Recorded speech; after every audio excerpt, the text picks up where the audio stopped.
Aminado naman si Senadora Nancy Binay na may epekto ang investigasyon sa umano'y overpriced na Makati City Hall Building 2 sa pagbaba ng ratings ng kanyang ama na si Vice President Jejomar Binay.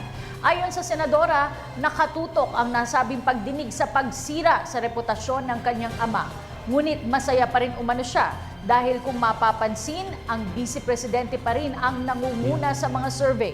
Samantala, sinabi pa ng Senadora na nalilito na siya sa umano'y pabago-bagong desisyon ng Senate Blue Ribbon Committee hinggil sa jurisdictional challenge na inihain ng kampo ni Makati Mayor Junjun Binay.